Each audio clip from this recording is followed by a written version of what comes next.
In September 1666, a fire ripped through the City of London.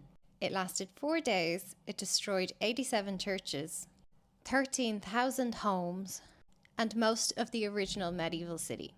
Over 70,000 people became homeless. The fire started in a bakery and it spread fast.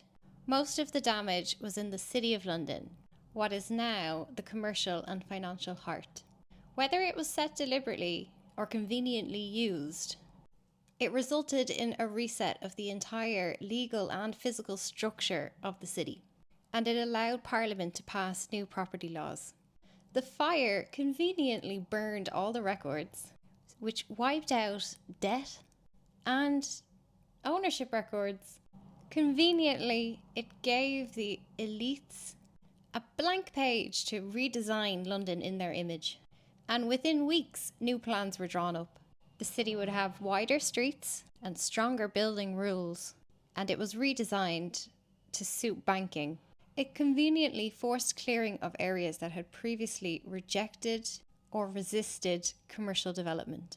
And in the middle of all of this chaos, a law was passed that is rarely mentioned. The Cestui Act of 1666 allowed property to be seized if the owner had disappeared and no proof of life was shown in time. During the fire, thousands fled the city, but with no way to prove their survival, as in, you standing here is not enough, we need some paperwork. Then their land was taken. The fire was a trigger. Afterwards, the Crown and the city livery companies tightened their control. New London was built for the landowners, the moneylenders, the merchant class. In 1940, London was hit again.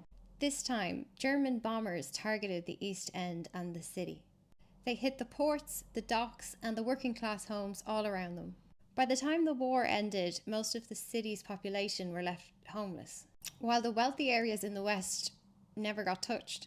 And then suddenly, in 1947, the Town and Country Planning Act is passed. It removed the right of people who owned a plot of land to develop that land without the state's permission. Development rights were now held by the state. But the outcome here was not socialism. This wasn't real public ownership. It was a way of centralizing control of who could develop land. And consistently, Britain's bureaucratic channels favour those who already have capital. So the bombed lands become clearance zones. Whole neighbourhoods in Bermondsey and Elephant and Castle were flattened and handed to developers. And these planners redrew London's maps, deliberately scattering communities, putting them into blocks and estates that were built without their consent and managed centrally and would benefit those who stood to profit long term. The communities that were bombed never got rebuilt. They got scattered and siloed into pockets across central London. In 1944, while the war was still on, moneylenders met in New Hampshire at a place called Bretton Woods. The war wasn't even over when these moneylenders met, but they were already planning for the post-world order, their new world order. And out of that meeting came the institutions that would shape our global economy for the next 80 years. For the worse, they've destroyed the habitability of the planet.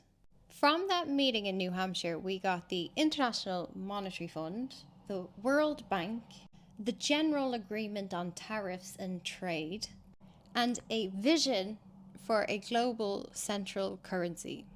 These 4 pillars were the foundation of the United Nations monetary and financial system. This was never neutral. It embedded power into finance, not politics where we think it is. It placed currency and sovereignty of all of the countries in the world into the hands of unelected institutions with United States structural dominance. What these unelected sneaky bankers built in 1944 is the debt slave machinery. What the IMF has called development for decades is raw economic violence, usury, and slavery. The IMF does not manage currencies, it manages compliance.